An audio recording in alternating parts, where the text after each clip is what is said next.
Episode 1, The Whisper in Ward 9. I still remember the smell, disinfectant, and something else.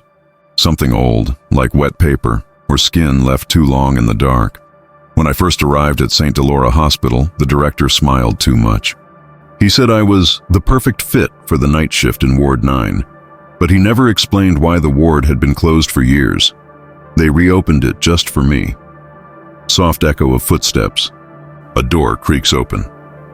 Ward 9 was different from the others. Longer, darker. Every fluorescent light buzzed like it was straining to stay alive. The hallway walls were yellowed with age, and every nameplate outside the rooms had been wiped clean. No patients yet, they said. Just prepare the space. But when I walked past room 917, something whispered my name. Not loudly. Not from behind. It came from inside the room. Beat. Silence. Then a faint breath. Clara. I froze. It wasn't the kind of whisper that startles you. It was the kind that remembers you. I turned on the lights. The bed was empty, sheets still folded. The monitors were off, but the chart at the end of the bed had a name written in faded ink. Patient Clara H. admitted 3 years ago. Status deceased. I laughed at first. Nervous, stupid. Some intern must have left a joke behind. But when I picked up the chart, the paper was warm, and someone had drawn a small fingerprint in the corner, still wet. Mine. Static hum rises, then fades. I told myself I was just tired. The first night shift always does that, tricks your brain. But as I turned to leave, the intercom crackled to life. Welcome back, Nurse Clara. No one called me that. No one should have known my name yet. The ward hadn't even been connected to the main PA system. I ran to the nurse's station, but the control panel was dark, unplugged. Still, the speakers in every room started to hiss softly, like 1,000 breaths behind a curtain. Then I heard it again. A voice, low and trembling, as if it was learning to speak. You left us here. You promised you'd come back. I looked around, empty halls. The fluorescent lights above room 917 flickered, and for half a second I saw movement through the glass window. A shadow sitting on the bed, head tilted toward the door. Monitor beeps once, long tone. The next morning, I reported it. They checked the cameras, the logs, the monitors. Nothing. Ward 9 didn't even have power connected until the following day, they said. The director smiled again, same as before. Then he placed a file in front of me, closed it gently and said, You've done good work here before, Clara. Welcome home. I didn't understand what he meant. Not then. But when I got home that night, there was a hospital wristband on my kitchen table. Old, cracked, with my name printed on it. And below it, a date. Admitted 3 years ago. Sound cue. Fading heart monitor. One last whisper. Don't leave again. We're still waiting in Ward 9. Episode 2. The patient with no pulse. They told me Ward 9 would receive its first real patient tonight. The director said it with that same frozen smile, like he'd been waiting for this moment longer than I'd been alive. Just one patient, Nurse Clara, room 917, room 917, the same room that whispered my name. Footsteps echo. The sound of a curtain being drawn open. When I entered, the air felt heavy, thicker somehow, like breathing underwater. The man in the bed looked ancient, but not in the way old people do. His skin was pale, stretched thin over his bones, as if he had been asleep for centuries and the world forgot to wake him. The monitors beside him were dead. No lights, no beeps, no pulse, but his chest rose and fell, slowly, rhythmically. I checked his wrist. Nothing. No heartbeat, no warmth, just stillness. And then, you came back. His eyes opened. They were completely black. Not like pupils, like ink poured over glass. I stumbled back, nearly pulling the IV stand with me. The old man smiled, dry lips cracking. Don't be afraid, Clara. You're the one who made me like this. I wanted to run, to scream, but the name, my name, held me in place. No one here should know me that well. I tried to pull myself together to sound professional. What? What do you mean? He blinked, slow, deliberate. 3 years ago, you said the heart doesn't need to beat, if the memory keeps it alive. Soft electric hum builds. I reached for the monitor cables, trying to connect him, prove he was still human. The moment the wires touched his skin, the screen flickered to life. Patient, unknown. Vitals. Brain activity. Active. His heart monitor stayed flat. But the brain waves spiked, higher, faster, until the machine screeched in static, and within that static, I heard it again, my voice, laughing, whispering something I couldn't remember. Whisper layer, he doesn't need a pulse if he remembers your name. I yanked the plug. The lights in the ward dimmed instantly, one by one, until only the emergency glow remained. The man's mouth moved in the dark, but the voice came from the speakers above me. We all remember you, Clara, every one of us. My knees gave out. I pressed my hands against my ears, but it didn't help. The voices came from inside my head now, overlapping, hundreds of them, murmuring fragments of memories that didn't belong to me. Surgical rooms, screams, my own hands holding a scalpel. Then silence. Beep. One long tone. Then flatline. When I looked up again, the bed was empty. No sheets, no body. Just a faint outline like someone had burned the shape of a man into the mattress. The only thing left was his chart. No name, no vitals. Only a single handwritten note in red ink. You forgot what you did in Ward 9. We didn't. I tried to leave that night, but every hallway led me back to room 917. Every door opened to that same empty bed, and just before dawn, when I finally found the exit, the automatic doors opened for me. But the voice from the intercom whispered, "Clara, your shift isn't over yet." Sound cue. Heartbeat resumes, but it's not hers. Episode 3. The doctor who never left. The nights in Ward 9 began to stretch. Time no longer moved the way it should. Sometimes I'd blink, and hours would vanish. Other times, I'd swear I'd been standing still for days, but that night, time stopped entirely. It was 2:47 a.m. when I first saw him, a tall man in a white coat walking slowly past the nurse station. His posture was stiff, deliberate, like every movement was practiced, rehearsed. He carried a metal tray of instruments, gleaming under the sickly light. Scalpel, forceps, bone saw. At first, I thought he was another night doctor from a different wing. But when I called out, "Doctor? You're not supposed to be in here after hours," he didn't turn around. He just kept walking toward operating room 9A. The problem was, 9A didn't exist, not on any map, not in the new blueprints the director gave me. Footsteps echoed down a distant corridor. I followed him. The air grew colder the closer I got, so cold I could see my breath. And when he pushed open the door, I saw a room that shouldn't have been there. Surgical lamps hung from the ceiling, flickering like candles. The walls were covered with photographs, old black and white images of patients, their faces blurred or scratched out. And at the center of the room was an operating table, still wet with something dark. The doctor stood over it, whispering, "She's almost ready." I tried to speak, but my throat felt frozen. Then he turned. His face was wrong, not deformed, just too perfect, like someone had painted on a memory of a man instead of a real one. Eyes blank, skin waxen. "Clara," he said softly, "you shouldn't be awake yet." I stepped back. "Who are you?" He smiled, small, tender, almost sorrowful. "You used to call me father." Long pause. Faint heartbeat sound. I blinked, and suddenly he was gone. The table was empty. The instruments spotless. No photographs, no blood. Nothing but the cold hum of the fluorescent light. But on the floor, near where he'd stood, lay a surgical mask. Old, yellowed with age. My hands trembled as I picked it up and saw the name stitched into the lining, Dr. Harold H., the same last initial as mine. The next morning, I went to the director's office. I told him about the doctor, the operating room, everything. He listened without blinking, then opened a drawer and handed me a faded newspaper clipping. "Fire destroys St. Delora operating wing, lead surgeon among the dead. Dr. Harold H. Beloved physician and father to staff surgeon Dr. Clara H." I felt the blood drain from my face. I wanted to deny it, say it wasn't true, but the photo below the headline was me, younger, standing beside the man I saw last night.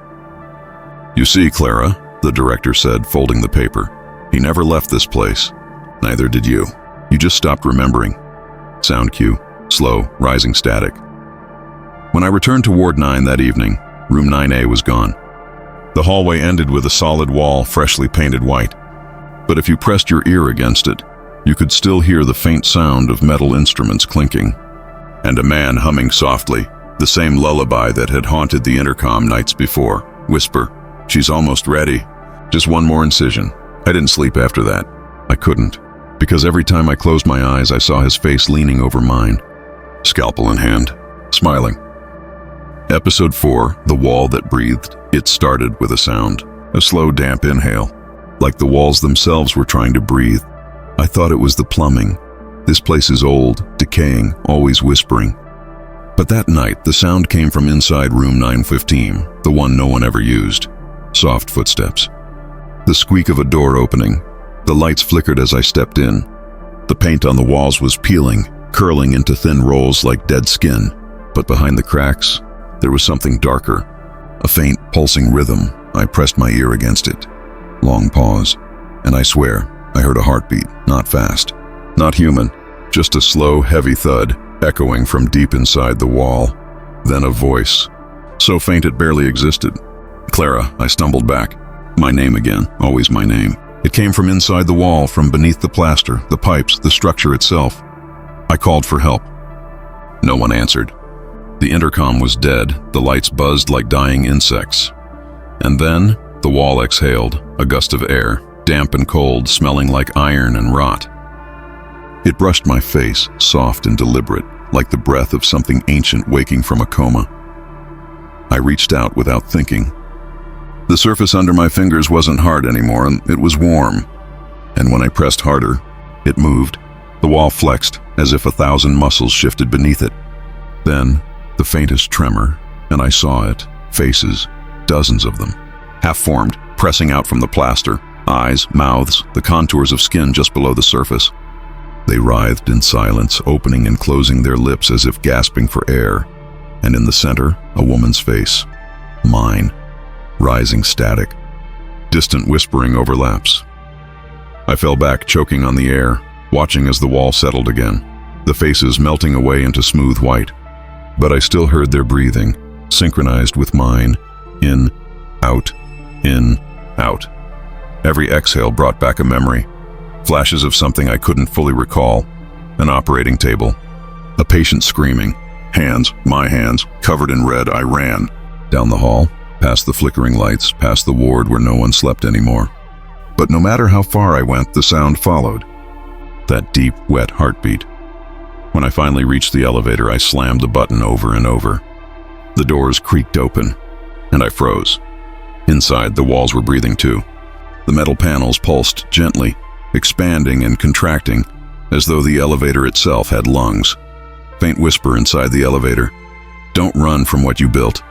I backed away slowly. The elevator closed, swallowing the whisper whole. When I returned to the nurse station, I found something waiting for me. A note written in red ink on hospital paper. The walls remember what we bury. Below it, someone had drawn a small diagram, a map of Ward 9. But there was a new line added, one that hadn't been there before. A corridor branching off behind room 915. Labeled in shaky handwriting, the memory hall. Sound cue. Heartbeat stops. Silence. Then, a deep inhale. From the walls themselves. "Welcome back, Clara." Episode 5. Code White. Code White, Ward 9, missing child. The announcement cut through the silence like a knife. It echoed down the empty corridor, bouncing off every closed door. I froze. There were no children in St. Delora. No pediatric unit. No living patients as far as I knew. But the voice, that voice announcing the code, it was mine. Replay distorted version of the announcement. Same words. Unmistakably Clara's tone. Code White, Ward 9, missing child. I ran to the central station, slamming the intercom switch. The board was off. The PA line wasn't even connected to power. Still, my voice echoed again, louder this time, filling the halls. Code White, Ward 9, missing child female, age 7. My knees went weak. 7. That number, it meant something. Heartbeat sound begins. Fast, nervous. I grabbed a flashlight and began checking the rooms one by one. Every door opened too easily, as if the hospital wanted me to go in. Room 913, empty. Room 914, empty. Room 915, where the wall had breathed. When I stepped inside, I saw it immediately. Small footprints smeared across the dusty floor. Bare feet. Tiny. They led to the far wall, the same one that had whispered before. And there, scrawled in something dark and wet, was a message written by a trembling hand. "She's still here." I heard a giggle, high-pitched, close, the kind of sound that should have been innocent, but wasn't. "Clara!" I spun around, flashlight trembling. A little girl stood in the doorway. Her hospital gown was too big for her, dragging along the floor like a ghost's shroud. Her hair was damp, sticking to her pale cheeks. "You forgot my name," she said softly. I tried to speak, but the words caught in my throat. There was something in her face, familiar, almost mine. "Who are you?" She smiled. A slow, broken smile. "You called me your miracle." Long pause. The flashlight flickers. The lights above us buzzed violently, and for a split second, she vanished. When the light steadied, I was alone again, except for the sound of small, wet footprints echoing down the hall. I chased them, past the nurse station, down the corridor where the lights dimmed one by one. Every turn led me deeper, until I reached a door I'd never seen before. Room 900. No plaque, no records. Just a single handprint smeared across the glass. I pushed it open. The room was small, filled with old equipment covered in sheets. And at the center, a hospital bed surrounded by broken toys. A small doll lay on the pillow, its eyes missing. On the chest of the doll, a patient tag. Patient name, Evelyn H. Relation, daughter, Clara H. Status, deceased. I dropped the flashlight. It rolled under the bed, and for a moment I saw something beneath. A reflection of my own face staring back at me. But younger, gentler, before the years of guilt. Then, the intercom screamed again. "Code white, missing child found. Body identified." The sound faded into static. Then silence, then a child's whisper. "You said I'd never feel pain again, Mommy." Heartbeat slows, then stops. A faint sigh escapes through the speakers. The lights went out, and somewhere in the dark I heard the soft sound of small feet walking away, back into the walls. Final line, whispered like a confession. Ward 9 doesn't lose its children. Clara, it just keeps them where they can't forget you. Sound cue. Child's laughter, distant, fading into the hum of the hospital. Episode 6. The name tag. They say a name is what keeps you real. Without it, you're just another face in the corridor. That night, I learned what it meant to lose your name. When I woke up in the nurse station, the clock read 3:17 a.m., the hour that never ended in Ward 9. The lights hummed in that low, throbbing way that makes you feel like you're inside someone else's heartbeat. My ID badge had fallen onto the floor. When I picked it up, I froze. The name printed beneath the photo wasn't mine. Evelyn H. I blinked, rubbed the plastic, even tried to laugh, but the letters stayed. I set it down, looked away for just a second, and when I looked back, it had changed again. Dr. Harold H., my father's name. Soft, static hum. I felt the air tighten, the way it does before a storm. The monitors in the ward flickered to life one by one, each screen showing my photo, my face, but every ID read something different. Patient, director, subject 47, deceased, and then, one of them whispered, my own photo on the screen, my lips moving. You don't belong to one name anymore. I tore the badge off and threw it across the floor. It slid under the supply closet door, and suddenly, the lock clicked open. Inside, the room was cold and damp, filled with the faint smell of bleach and metal. On the wall hung dozens of badges identical to mine, each with my face, each with a different name: nurse, doctor, patient, mother, daughter. One by one, I touched them, and with every name, a memory surged up like a wave breaking through my skull. Dr. Clara H.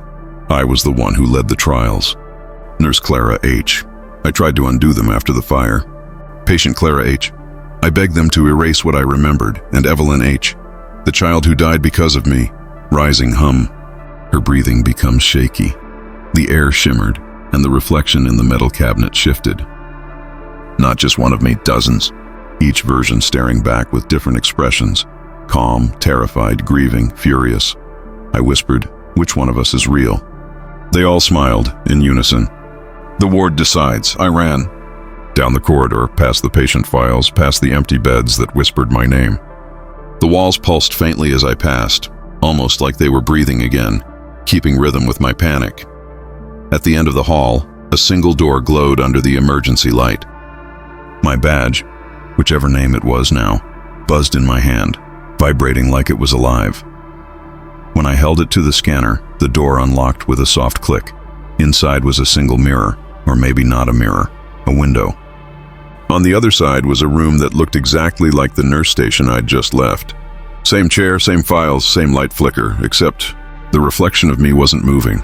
She stood perfectly still, badge shining under the dim light. I leaned closer, and she smiled first. "You're wearing my name now," she whispered. "It suits you." The lights went out. When they came back, I was staring at my reflection again, but the photo on my badge was hers, and the name below it read, Clara H., deceased. Sound cue, faint heart monitor tone. Then silence. I dropped the badge. It clattered against the floor, spinning until it lay face up, still glowing faintly. Then from the intercom, a soft voice spoke. "Welcome to Ward 9, Dr. Clara. Your shift never ended. You just changed names." Sound fades out into a single slow heartbeat then. Episode 7, the file room. I followed the hum. It wasn't a sound, really. It was more like a pulse, steady, rhythmic, dragging me somewhere deeper inside Ward 9. The hallway had no end, only doors, and each one had a nameplate. Each nameplate had my handwriting. When I stopped at the last door, the plaque read, Archives, authorized personnel only. The same warning was carved beneath it, in something that looked too dark to be ink. Door creaks open. The smell hit me first, old paper, iron, and the faint sweetness of decay. Rows upon rows of filing cabinets stretched beyond sight, stacked to the ceiling, their labels glowing faintly under the dying lights. And then I realized, each cabinet bore a date. Not of admission, not of death, but of memory. I opened the first drawer, a single folder. My name written in red inside, photos of me, smiling, working, sleeping, notes scribbled in the margins, patient responds to auditory stimuli. Memory reset unsuccessful. Subject still believes she is staff. My stomach turned cold. Paper flutters. A soft static hum. I opened another, and another. Every file, a different version of me. Clara H., head nurse. Clara H., volunteer subject. Clara H., phase 2 replacement. Clara H., lost. Each folder had the same handwriting, the same date crossed out, and a new one written below it. The newest folder was stamped today. I backed away. But as I turned, the drawers began to slide open one by one, on their own. The files fluttered out, not falling, but hovering, pages flipping as if invisible hands were reading them. The air thickened with whispers. Voices overlapped, some crying, some praying, some pleading. "Don't write me again. Please erase me this time. Let me die right." A single folder drifted toward me and stopped at chest level. The label glowed faintly. It read, Project Ward 9, the Memory Retention Experiment. I opened it. Inside was a document marked Top Secret for internal review. Objective: test if human consciousness can survive the erasure of personal identity. Method: reassign existing memories to new identities within controlled environment. Ward 9. Lead researcher Dr. Clara H. I froze. That was my signature at the bottom. Heartbeat rises. The realization hit like a fever. Ward 9 wasn't a hospital. It was a loop. A place where I had become both doctor and experiment, where each version of me was tested, rewritten, and forgotten. Something moved in the dark behind the cabinets. A figure. No footsteps, just a dragging sound, like paper scraping against the floor. A voice followed, low, familiar. "You were never supposed to open that one." I turned. A woman stood there, half her face hidden in shadow. Her badge glowed faintly. Evelyn H. Patient 0, but her face was mine. She smiled, thin and sharp. "You tried to delete guilt, but guilt rewrote you instead. Every time you erase, we begin again." I stumbled back, clutching the folder. The cabinets around me began to pulse, beating in rhythm with my heart. The papers screamed, names, voices, dates, all merging into one endless echo. Clara, Clara, Clara, Clara. I dropped to my knees, tearing at the folder, but the pages refused to rip. They melted instead, seeping through my fingers like ink, burning cold into my skin. The voice, my voice, whispered from all around. You wanted to cure memory. Instead, you became it. Static overtakes the sound. Silence. Then a faint heartbeat returns. When I looked up, the room was empty. Every cabinet closed. Every light off. Only one file remained open on the floor. It read, Ward 9, active subject, Clara H. status, unable to forget. The paper began to hum softly, folding itself shut, and as the door sealed behind me, the intercom clicked alive. Memory reset initiated. Sound cue, sharp tone, then complete silence. Episode 8, the reset, you don't feel it happen. The reset, it's not like dying. It's like someone gently pressing the delete key on your soul, one memory at a time. When I opened my eyes, the world looked too clean. The corridor gleamed. The beds were neatly made. No stains, no whispers. Ward 9 looked new. For the first time in months or years, I didn't feel afraid. I didn't remember why I should. I found my name tag lying on the counter. Clara H. Nurse. Just that. Simple. Harmless. But when I pinned it to my chest, the metal felt hot, like it had been waiting for me. Soft. Rhythmic ticking in the background. I walked through the ward, checking each patient room. Every bed was empty. Every monitor beeped in perfect rhythm, as if the patients were invisible but still alive. And then, on the wall at the far end, I noticed something written beneath the white paint. At first, just a smudge. Then, as I stared, the words surfaced like bruises. If you remember, it restarts. I blinked, and suddenly everything flickered. The clean white walls dissolved into peeling paint. The monitors screamed in static. A stench of burnt plastic filled the air, and across the room someone was standing. She wore my uniform. She had my badge, but her face. It was smiling the way a mirror smiles before it shatters. You shouldn't have seen that, she said softly. You're supposed to forget before the cracks show. I stepped back, dizzy. Who are you? She tilted her head. You. After the last reset failed, the world around us began to twitch, like an image buffering. Chair shifting an inch, lights stuttering, reality looping, sound distortion increases. Voices flooded the hallway, overlapping like echoes in a tunnel. Reset successful. Patient still retains self-awareness. Prepare for another iteration. The other me, the smiling one, walked closer. They've been doing this since you died in the fire, Clara. They copied your mind to keep Ward 9 alive. I shook my head, but the floor rippled under my feet like liquid glass. No, I survived. You thought you did, she smiled. But the original you burned. I'm what's left. A reconstruction, heartbeat sound, distorted. The ward isn't haunted, she whispered. It's just you replaying yourself, trying to remember why you started it. I screamed at her, at the lights, at the static. Then who's resetting me? Who's controlling this? She leaned in close, her eyes empty and endless. You are. And then the walls cracked open. The entire ward folded inward like a collapsing lung. Files, monitors, beds, everything being sucked into a single glowing point. The sound was deafening. On the floor, I saw a control panel blinking red. Reset in progress. User, Clara H. The other me grabbed my wrist. If you finish it, you'll lose everything again. But if you stop it, she smiled sadly, you'll remember what you did. Countdown begins. 10. 9. I stared at the console. My hand hovered over the switch. 8. 7. The ward flickered between versions. Burning, clean, flooded, empty. Each second, a new reality trying to overwrite the old. 6.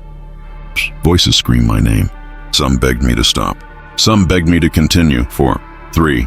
The other me whispered in my ear, her voice trembling. This is your punishment, Clara. Every reset is just you refusing to forgive yourself. Purr. 1. I closed my eyes, and instead of pressing the reset, I pulled the power cord. Silence. The hum stopped. The lights went out. For the first time, there was nothing. But in that nothing, I heard a single voice. Small, fragile, like a child trying to pray. Clara, are you ready to remember me now? The sound of a match striking, a flame flickering to life, and on the wall, written in blood, Evelyn. Sound fades into a low heartbeat that doesn't stop. Episode 9. Evelyn's voice. They say when you die inside a place, your voice stays there, not your ghost. Just the echo of the last thing you were afraid to say. And tonight, Ward 9 was full of echoes. When the lights returned after the blackout, the ward didn't look like a hospital anymore. It looked like a memory halfway burned, walls peeled like old photographs. The air shimmered with heat that wasn't there. Every breath tasted like smoke. I followed the faint sound of humming through the corridor, a child's melody, one I knew, Twinkle, Twinkle, Little Star. My throat tightened. I turned the corner, and there she was, sitting cross-legged on the floor, her hair matted, her dress the color of ash. A child, maybe 8 years old. Her back was to me, but I didn't need to see her face to know who she was. "Evelyn," I whispered. Soft pause. The humming stops. She turned, and for a moment, just one, she smiled the way she used to in the old photographs. "Before the fire, you remembered me," she said. Her voice was too calm, too knowing. I knelt slowly, my hands shaking. "I never forgot." She tilted her head, eyes bright as molten glass. "That's not true. You made the machine so you could forget." My breath hitched. "I was trying to fix the damage. By erasing it?" She interrupted, her voice rising. "You wanted to erase me." The hallway flickered red, the sound of flames building in the distance. Smoke seeped from under the doors like shadows learning to breathe. "I was trying to stop the pain," I said, the words trembling out of me. But even as I spoke, I could hear the truth underneath them. "No, Clara, you were trying to stop the guilt." Evelyn stood. Her small bare feet left black prints on the white tiles. Each step closer made the lights dim. "You told me to wait," she whispered. "You said you'd come back for me. But the ceiling fell and you ran." Tears burned my eyes. "I didn't run. You watched it happen." The world tilted. The floor became the ceiling. The corridor stretched like melting film. Behind her, the ward transformed into that night, flames roaring, alarms screaming, and there I was, across the hall, holding a clipboard, frozen, watching the fire through the glass, watching her scream, sound cue, roaring fire. Then heartbeat. I fell to my knees. "Evelyn, please. I didn't mean to leave you."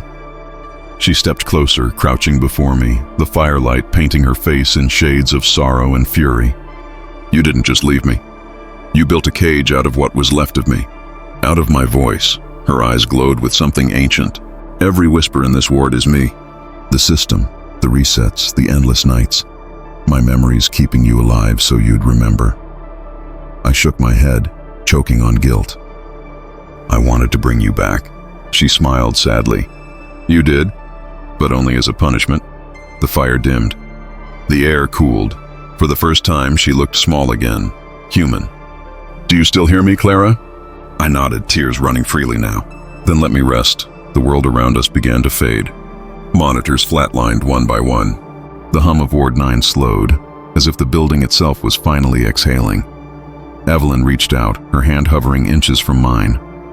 "If you forgive yourself, the ward will stop." I hesitated. "What happens to you?" She smiled, a soft, impossible thing. "Maybe I'll finally sleep. Maybe you will too." Our fingers touched. The fire vanished. The lights died, and in the dark, her voice whispered one last time. "Good night, Clara." Soft static fades into the sound of gentle rain. When I opened my eyes, Ward 9 was empty. No hum, no files, no machines. Just a single name tag on the floor. Evelyn H. Freed. I closed my eyes and listened to the quiet. For once, it didn't scare me. Heartbeat slows. Stops. Episode 10. The Last Shift. Sound cue. Soft rain against metal. The hum of fluorescent lights slowly powering back on. A faint echo of a heart monitor. One beat every few seconds. When I opened my eyes, I was back at the nurse station. Everything was still. Ward 9 looked empty, peaceful. The kind of silence that doesn't belong to the living. The monitors were off. The beds were made. The air was clean, too clean, like a world after the rain had washed everything away. But something was different. On the counter lay two things, a single white keycard and a handwritten note. The note read, "Every reset must end with a choice. Delete the ward, or stay to keep the memories alive. E." Soft heartbeat. I ran my fingers over the keycard. It pulsed faintly, like it had a heartbeat of its own. When I held it up, the corridor lights flickered to life, revealing a path of glowing arrows on the floor, leading to the core room. The core room was the heart of Ward 9. I had designed it myself, years ago, to store every patient's consciousness during the experiments. Every memory ever recorded in this place was trapped there. Now it waited for me. The door opened without resistance. Inside was a single machine, a large cylindrical chamber filled with white light. Cables ran from it like veins. And within the glass, faint shapes moved, dozens, maybe hundreds. Faces, half-formed, flickering in and out like reflections on water. The voices began as whispers. "Don't leave us. We only exist because of you. Stay." I pressed my hands to the glass, trembling. These were the echoes of every patient who died in Ward 9, and maybe every version of me. Then I saw her. A faint outline, smaller than the rest, standing at the center of the light.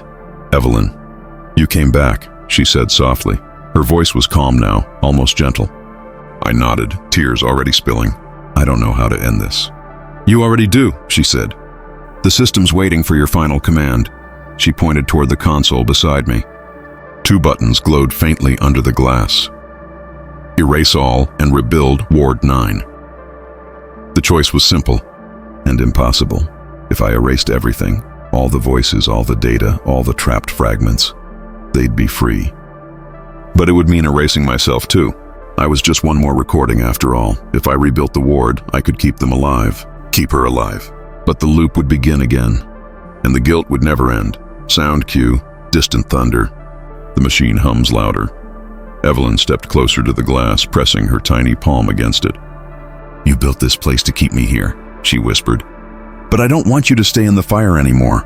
I tried to speak, but my voice cracked. "I don't want to lose you again." Her smile was sad, older than her years.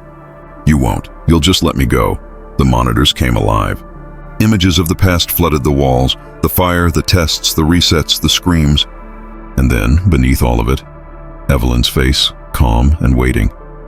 I looked down at the console. My reflection stared back, pale, flickering, not quite human anymore. Maybe I never was. Maybe I'd been data all along.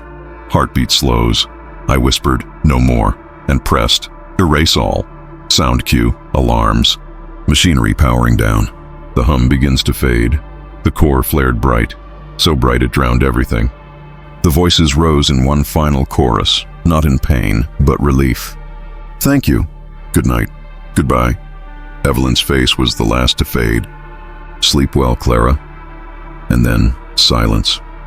Pure, endless silence. When I opened my eyes again, I was standing outside. The hospital was gone. The rain was still falling, gentle and real this time. I stood where Ward 9 used to be. Only an empty field remained, covered in white lilies. I reached into my pocket. The name tag was still there, but the letters had changed. Clara H. released. For the first time, I smiled. Soft piano begins to play in the distance. As I turned to leave, the wind carried a faint echo, a child's voice laughing softly, fading into the rain. "Good night, Nurse Clara." Heartbeat stops. Fade to silence. Episode 11, The Empty Field. The place didn't look haunted. It looked forgotten. Just an empty field on the outskirts of the city, fenced off with rusted wire and a sign that said, "Property of St. Hollow Medical. Do not enter." But I'd been working demolition long enough to know. The places they warn you not to enter are usually the ones with something worth finding. My name's David Kerrigan. I've been clearing sites for 20 years. Factories, churches, hospitals. This one was different. There wasn't supposed to be anything left here. No foundations, no debris. Just grass. But the soil felt hollow, like there was something breathing underneath. And that radio static crackles softly. It had been hissing ever since I stepped onto the field. No signal, no voice. Just that low hum, like someone whispering under their breath, just beyond the frequency of thought. By noon, the rain had rolled in, cold and silver. I started digging where the ground dipped. The mud was softer there. My shovel hit metal. At first I thought it was pipework, until I cleared more of it and saw glass. Thick, curved glass, blackened from the inside, a chamber window. My chest tightened. I'd seen schematics like this before, back when St. Hollow was still standing. Ward 9, the place that burned itself out. I knelt, brushing mud away from a small brass panel near the glass. The letters were almost gone, but I could make them out. Core access terminal. Below it, a keycard slot, and beside it, stuck in the dirt like a gravestone, was a faded name tag. Clara H. Released. Radio crackle grows louder. Faint voice fragment surfacing. Good night, nurse. I froze. The voice was faint, distant, childlike, but clear enough that I could make out the words. I tapped the radio, thinking maybe it was interference. But the voice came again, closer this time. He's here, I turned, scanning the field. Nothing but rain and fog. Then the hum under the soil grew louder. It wasn't my imagination anymore. The earth vibrated. I pried open the panel. Inside, the wires were still glowing faintly, blue, alive, like veins under skin. How could anything still have power after 20 years? I should have stopped there, but curiosity, that old curse, pulled me in deeper. There was a single button inside the panel. It read, "Restart system check," and below it, in faint handwriting, a signature. Clara H. Sound cue. Wind stills. The rain stops midair. Silence. When I pressed it, the world held its breath. Then the radio screamed, not static, voices, hundreds of them overlapping, laughing, crying, praying. "We're still here. Don't turn it on. Please don't wake her." The ground split open beneath me, light bursting from the cracks like veins of lightning. I stumbled back, shielding my eyes, and in that light I saw her, not solid, just a shimmer, a shape of a woman in a nurse's uniform, eyes hollow but kind. "Turn it off," she said softly. "Please, let it stay buried." Her lips moved slower than her voice, like reality was struggling to keep her together. "If it wakes again, it won't be me this time." Machine hum intensifies. The field shakes. I reached for the panel, but the button was gone. In its place, the display flickered to life. System boot, Ward 9, memory network. Initializing, he shouted into the storm. "Who are you?" The nurse smiled faintly. "No one remembers us right, Mr. Kerrigan." And then her eyes turned white. "But we remember you." Sound cue, deafening hum. Rain resumes in reverse. Then silence. When I woke up, it was night. The hole in the ground had sealed itself. The field was quiet again. My radio was dead, except for one brief whisper before it went silent forever. "Welcome back to Ward 9. One long beep. Static fades. Episode 12. The Voice. Beneath, you ever hear a voice that doesn't sound alive but doesn't sound dead either? Like it's stuck between channels, waiting for you to stop breathing long enough to listen. That's what she sounded like. It's been 3 days since I found the field. 3 days since I hit that damned button. I told myself it was just power lines under the soil, old signals bleeding through. But every night at 3:17 a.m. the radio turns itself on. No static, no music, just breathing. Slow, deliberate, in rhythm with mine. And then, David, her voice, soft, measured, familiar in a way that made my bones ache. "You should have let it sleep." Sound cue, the faint buzz of fluorescent light. A low heartbeat in the background. At first I thought it was a dream, some leftover echo of the field. But then she started answering me. I asked her name. She said it didn't matter. Names fade when the walls do. I used to have one. You dug it up. The way she said it, it was an accusation. It was regret. That morning I drove back to the site. Only, it wasn't there anymore. The field was gone. In its place stood the faint outline of foundations, a concrete skeleton half buried beneath fog. And on one of the slabs, carved by hand, were 3 words, "We still remember." Low drone begins, a sound like a distant hospital ventilator.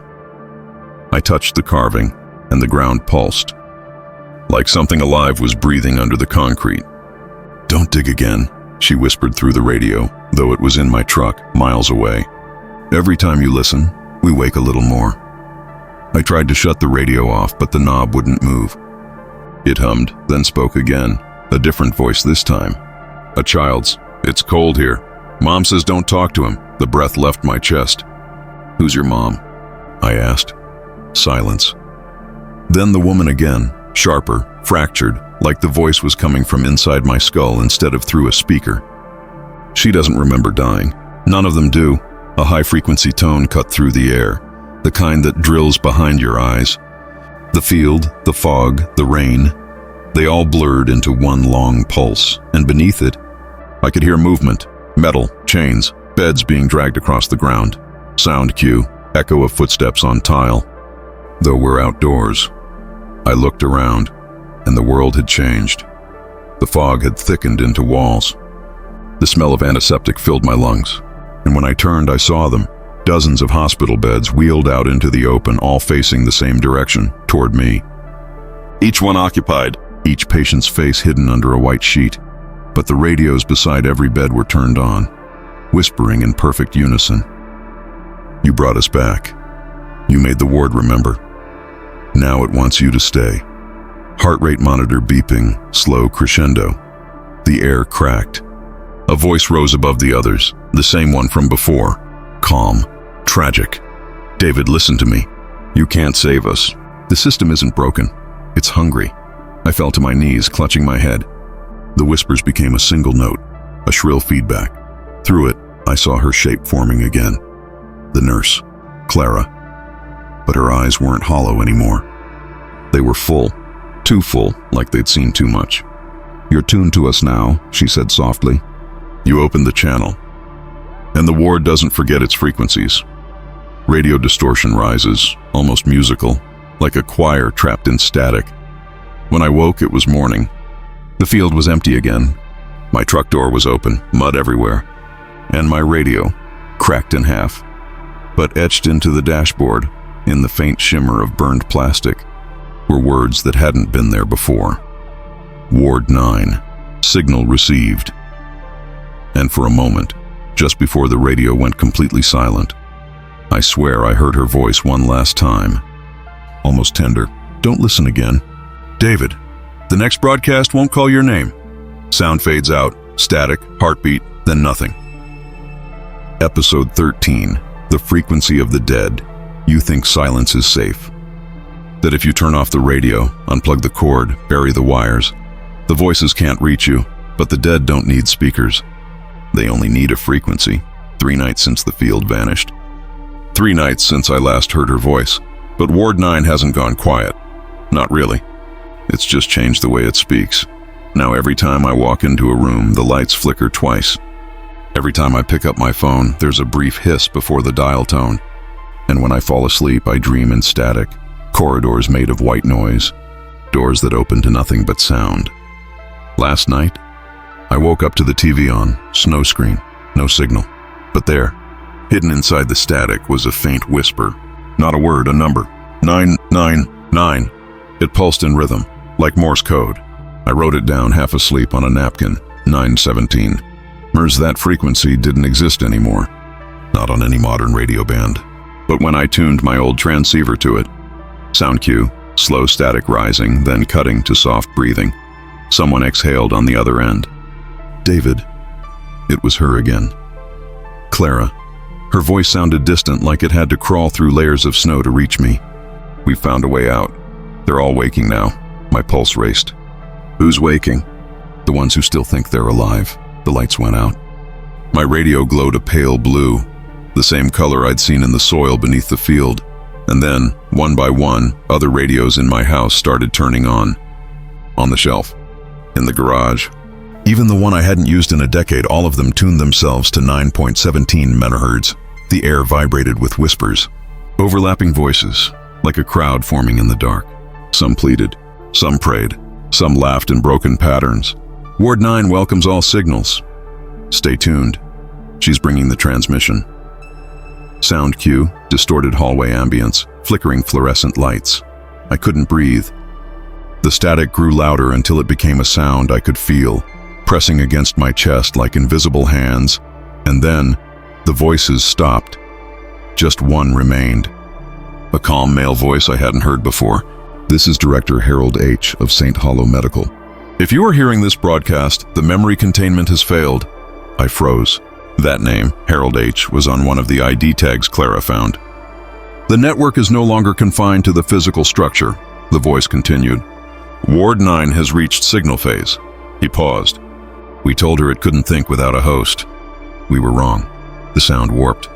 Someone began overlapping his voice. Clara. I tried to stop it, David, but the system isn't just data anymore. It remembers emotions, fear, regret. She hesitated, and now it's remembering hunger. My breath caught. Clara, what do you mean? It's broadcasting through you. I looked down. My skin was trembling. Tiny blue lines, the same glow from the field, and pulsed under my veins. The hum of the radios matched my heartbeat exactly. You shouldn't have listened again, she whispered. Now the dead know your name. Sound cue. Intense static storm, overlapping voices. I screamed at the radio, smashing it onto the floor, but it didn't break. The sound kept pouring out, even from the shattered pieces. Then, my phone buzzed. A notification blinked on the cracked screen. Live transmission, 917 MHz. Now Streamingy stared in horror as my reflection flickered in the dark glass. Behind me, for just a moment, I saw the outline of hospital beds, row after row, and my reflection smiled back. Welcome to the broadcast, David. Everything cuts to silence. When I came to, the house was empty. No radios, no static, just a faint smell of antiseptic. But on my TV, burned into the glass, were the last words I'd heard from the signal. Ward 9, where the dead remember the living. And in the quiet, I realized it wasn't transmitting anymore. It was receiving. Sound cue, a final heartbeat, fading into soft static. Episode 14, the return broadcast. It started at midnight. I was asleep, or thought I was. The first warning came from my neighbor's car. The radio inside it turned on by itself. Static. Then a voice, soft at first but unmistakable. David. Then the entire city seemed awake to Ward 9's signal. Street radios, emergency broadcast channels, even digital assistants all chimed in, whispering the same words.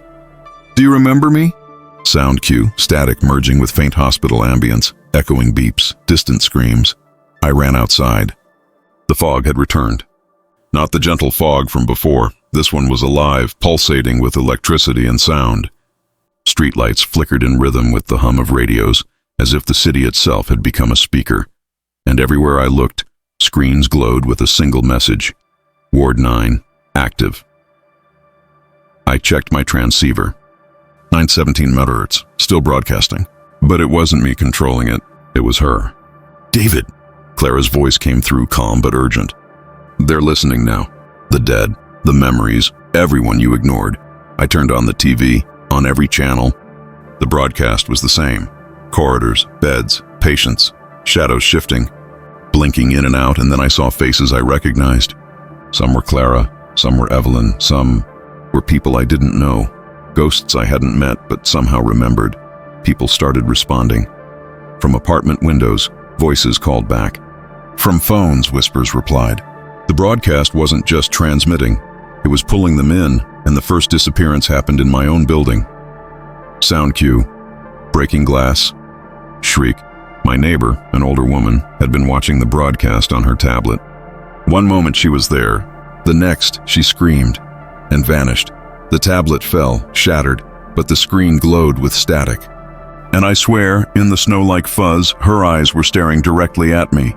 Heartbeat rises, distorted rhythm, overlapping static. The city was chaos. Cars stopped mid-road.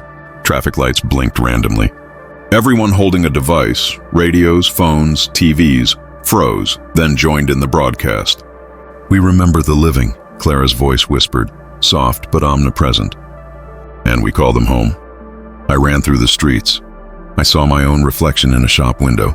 Except it wasn't just me. It was Clara, Evelyn, dozens of blurred faces layered over mine, trapped, screaming, pleading. I fell to my knees. What do you want from them? I shouted into the hum.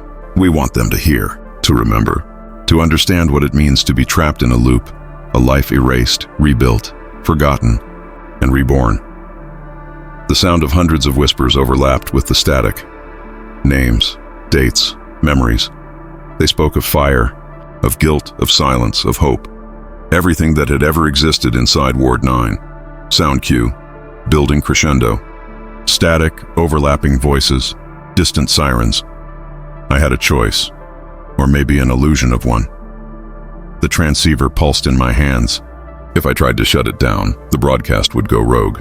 If I left it, the world would continue to vanish into Ward 9's memory network. And then I heard it. A child's laughter. "David," Evelyn said softly.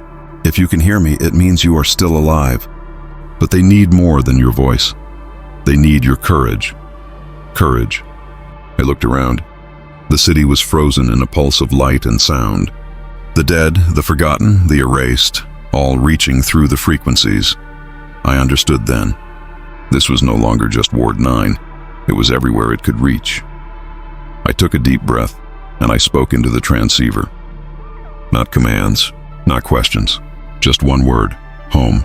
The static flattened into silence. The air vibrated, then stilled. One by one, devices powered down. The fog receded. The city lights returned to normal, and on the radio, just before it went dead, Clara's voice whispered, "Thank you, David, for remembering us."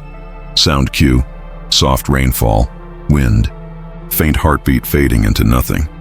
I walked home in silence. No fog, no whispers, no broadcast, but when I passed the empty lot where the field had been, I saw one thing glimmer in the soil, a single name tag. Clara H. Listened. Fade out. Silence. Episode 15. The final reception. The world didn't just wake up. It shattered. I woke to the sound of radios blaring simultaneously across the city. Windows shook. Car alarms screamed. Streetlights blinked in rhythm with the heartbeat of Ward 9. And then I heard her voice, Clara's, omnipresent, layered, calm and terrifying at the same time. "David." "It's time." I ran through the streets. The fog had returned, thick and glowing, suffused with static. The dead weren't walking. They weren't screaming. They were broadcasting.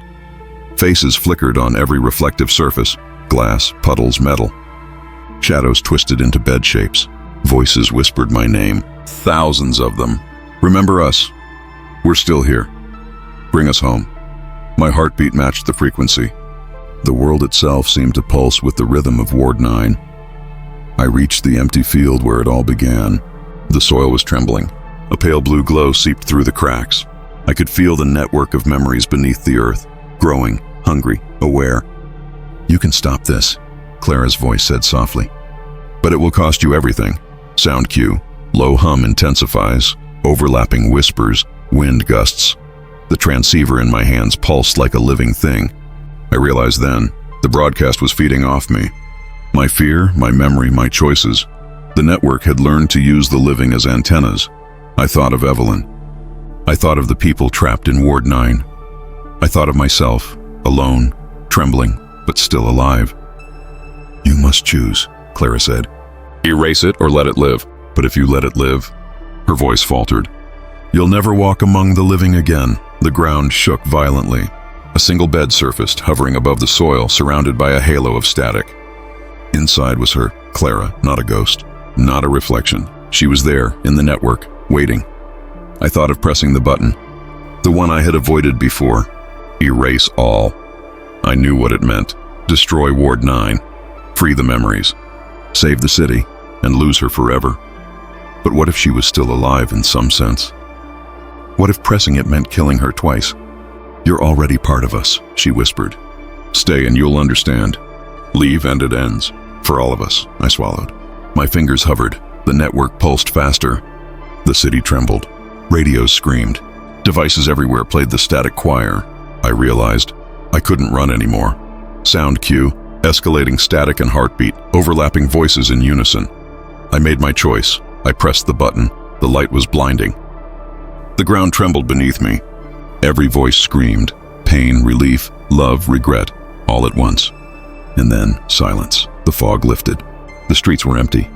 The city hummed normally again. I opened my eyes. The field was gone. Only dirt and lilies remained, glowing faintly in moonlight. I reached down. Nothing except a single name tag, half buried in the soil. Clara H. Released. A soft breeze carried a faint whisper. Thank you, David, for remembering us. Sound cue, soft rainfall, gentle wind, distant heartbeats fading. I sat there for hours. No static, no broadcasts, no whispers, just quiet. And in that quiet, I realized something. Ward 9 hadn't disappeared. It had released itself. The memories, the guilt, the echoes, all freed. Even Clara, I was still alive. The dead were gone, but the field, the empty field, would always remember me. Some things, I whispered, can never be truly erased. And as the wind rustled the lilies, I knew one truth. Memory is a ghost that follows you, whether you hear it or not. Even in silence it lives, fade out. The sound of a single heartbeat slowing to nothing. Epilogue. Echoes of Ward 9. The city had returned to normal, or at least, it looked like it had. People walked streets without noticing the faint hum that lingered beneath every electronic device. Traffic lights blinked normally, cell phones rang and received calls as expected. Yet somewhere, underneath it all, a pulse remained subtle, almost imperceptible, like a heartbeat buried in concrete dot. I walked through the empty field where Ward 9 once stood. The lilies swayed in the gentle breeze. I knelt and touched the soil. Cold, normal, safe, and yet, the faintest shimmer of blue light flickered under my fingertips. Hello, David. I froze. Not from fear, just recognition. We're still here, watching. The voice was soft, more like a memory than reality. Clara, Evelyn, faces of the patients once trapped, all whispering at once, overlapping in harmony. I exhaled slowly. They were gone, and yet, not gone. Freed, but leaving behind a signature, a ghost in the system, a ripple in the world. Sound cue, distant radios crackle, soft city ambience. Weeks passed. At night, I could hear fragments of their voices in old radios or broken speakers. Nothing complete, just fleeting words, memories, caught in static. Remember, don't forget, thank you. Some nights, I dreamt of Ward 9's corridors, not terrifying anymore, just empty halls lined with beds, pale sheets fluttering in windless currents, a quiet hospital of memories. The first sign that Ward 9 had left more than whispers came unexpectedly. I was at the train station, reading a newspaper, a headline, "Orphanage fire suspected, no survivors." Nothing seemed unusual until I glanced at the crowd. Children with names I recognized, some on the wards decades ago, walked freely among the commuters. Their eyes held memories, but their faces were slightly off. "We remember you, David." I looked up to see a fleeting shimmer, like heat waves rising off concrete, and then it vanished. Sound cue, faint hospital monitor beep under city ambience, growing, then fading. Months later, I moved to a quieter neighborhood. Even here, Ward 9 left traces. A television flickered without electricity. A laptop opened to a blank document with one line written in old-school typeface. "We were here." No signature, no explanation, just acknowledgement. Sometimes, I wonder if I'm still part of it. If every time I hear a whisper on the radio, it's not the world, but me transmitting the memory. We're listening. Clara's voice once said, "The thought unsettles me, but strangely comforts me." I carried the ward story in my mind, a silent witness to its release, a living record of what was lost and saved. Sound cue, distant rain over field, faint echo of heartbeat slowing. I returned to the empty field one last time. The soil was soft, the lilies taller than before. A single name tag rested on the ground. Evelyn H. Free picked it up. No voice came this time, no pulse, no whisper, no glow, just silence. Yet the memory remained, not in the soil, not in the city, but in me. And as I walked away, I realized the truth. Ward 9 had left the world, but it had not left me. Its echoes lived in the devices, the streets, the air, a reminder that memory cannot be erased, only carried. We'll always remember you, David. I smiled faintly, feeling the weight of their gratitude, their existence, and the inevitability of memory itself. And for the first time in years, I felt peace. Fade out, gentle wind, rain, and the softest echo of hospital monitors fading into silence.